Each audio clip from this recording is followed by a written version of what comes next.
Hi guys, welcome to today's video. In today's video, we will look at a scenario in which Iran and Azerbaijan go to war. Why would this be a war scenario? Because one time there was a drone attack, I think, or something. I don't even know. Let's just say Iran doesn't want Azerbaijan, and yeah, that's exactly what the storyline will be. Armenia invaded Azerbaijan, and then Iran joined. Yep, that's exactly what happened. Iran joined. And yeah. And then, well, not long after, somebody comes to the support of Azerbaijan.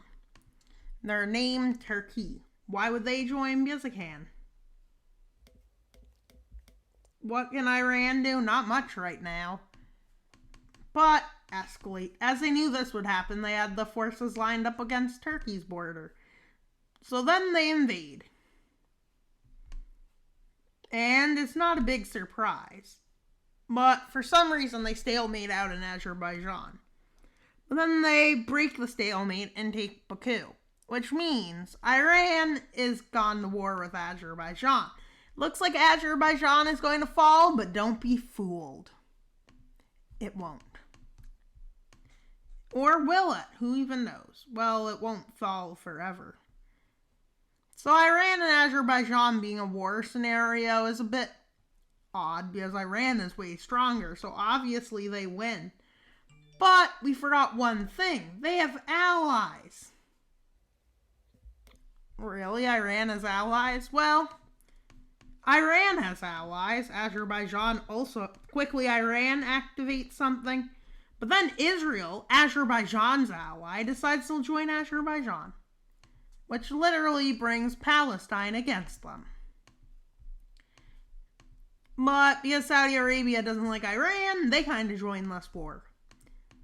And because Greece doesn't like Turkey, they join the war. No, I don't think so, they would. Unless Turkey did something. And then Yemen says, hey. And so does Iraq. And as we can see, Saudi Arabia gets its allies to join Saudi Arabia. And yeah. Which includes Egypt, because Egypt wants to be their friend. And then Jordan's just forced into the war, as Iran may have or may have not been planning for this escalation. And yeah. And one more thing. I don't think I'll get any more than just this. With Kuwait falling in a matter of days to Iraq. Iraq is finally restabilized as they take Kuwait. Really? Yep, exactly. That's why they're stabilized again. With Iran's forces being lined up, Israel is in trouble. But Israel basically says, really, you think you can invade me, Iran? As they kick almost them fully out. And Iran is in trouble as they're already lost an ally. And probably going to lose another ally shortly. And, well, the invasion of Yemen begins. With one side of Yemen saying that they support Saudi Arabia. And the other side saying no. And then Saudi Arabia continues its campaign and gets even worse when they invade Yemen. Full scale. Because they want this blue government to be in charge of Yemen. And yeah, Yemen collapses within days after this.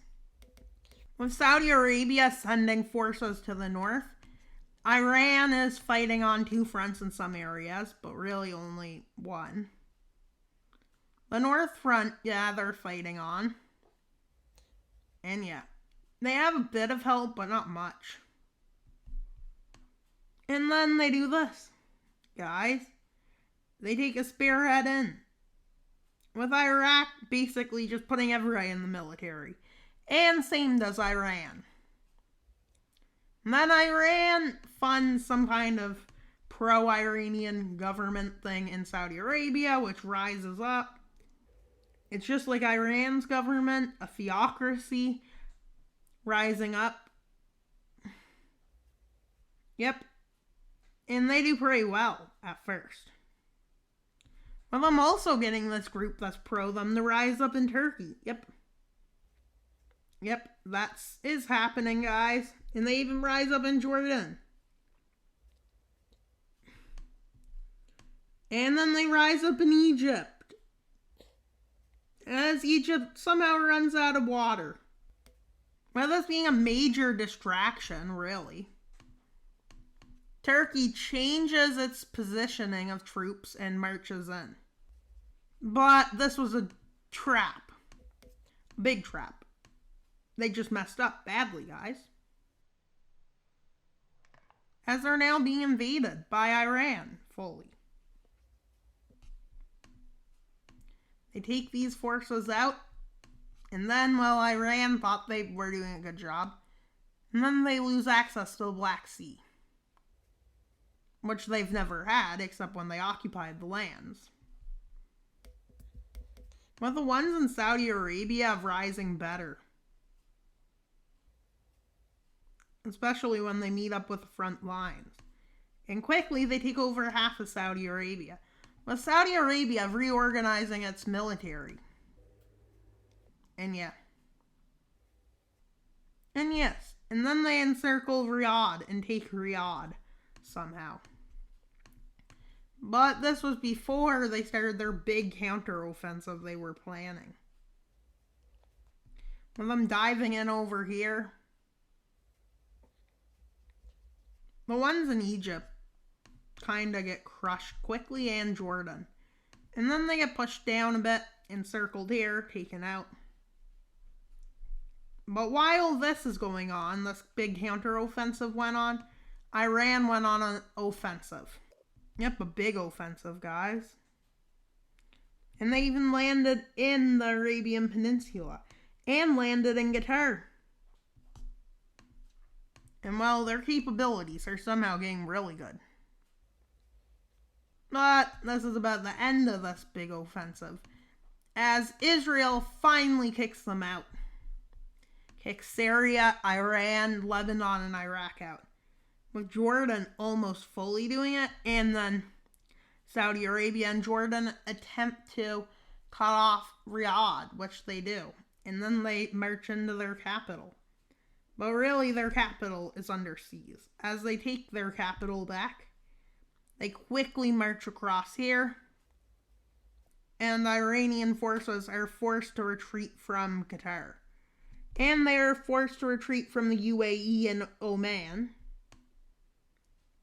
With Iraq's forces almost being kicked back to square one.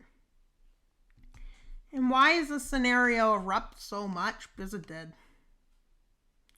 With Turkey funding a guerrilla group which rises up in the north of Azerbaijan. This guerrilla group marches down south. But they don't manage to take the capital back for a while. With Iranian forces almost kicked out of all access to the coast from Turkey. And, well, they're almost fully kicked out. The Armenian forces are kicked out. And then they are kicked out of Azerbaijan by the guerrilla group. Quickly after, Baku falls back to this guerrilla group. How come they're rising up like this?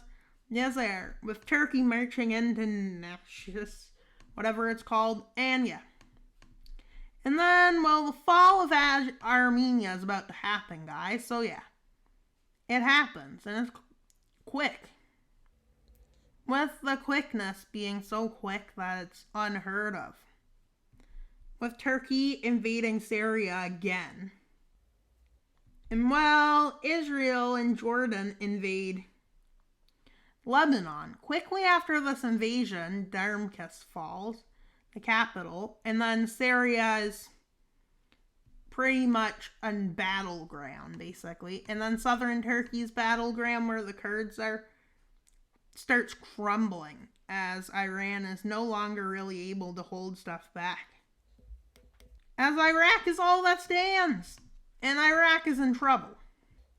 As Saudi Arabia makes a bunch of spearheads like this.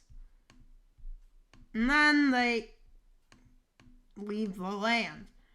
With a quick push in towards Baghdad, they encircle Baghdad and take it. They push across the country. Iraq still refuses to surrender, despite all of their front lines falling.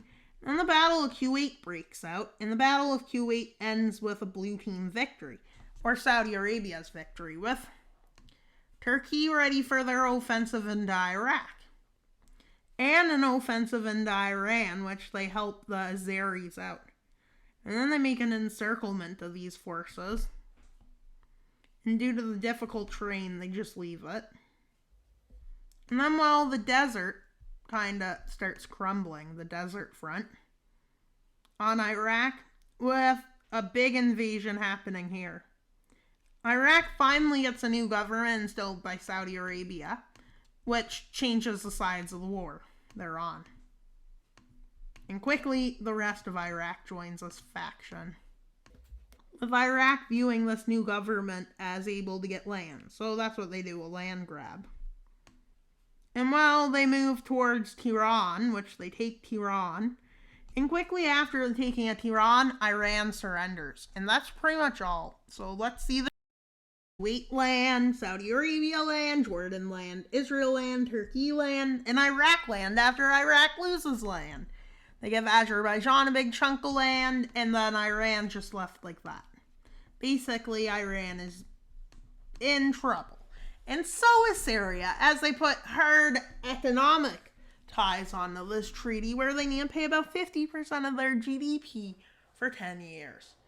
And yeah, if you don't think that's going to erupt, well, it does erupt, I bet. And that's pretty much all for today's video. Please like and subscribe. Why should you subscribe? We're close to 300 subscribers. We want to get there, don't we? And our goal is 375, so that'd be even better. With Egypt upset they got no land, Oman, the UAE, and Qatar, and Yemen's blue side is happy they won that war. And well, quickly after, Iran has a big problem, a big crisis of some succession, including their Balochi areas declaring independence and their Lur areas declaring independence. And then this area decides they want to join Turkmenistan. No, they don't. They just declare South Turkmenistan. And then, well, Iran splits up into two countries, basically. They split up into the Republic of Iran and theocratic Iran up there. And well, Iran didn't have fun, with the Syrian state being quickly after annexed by Iraq after a quick war. And yeah, that's all that happened, with Turkey and Azerbaijan uniting. And that's all for today's video. Please like and subscribe. Wild Mapper out.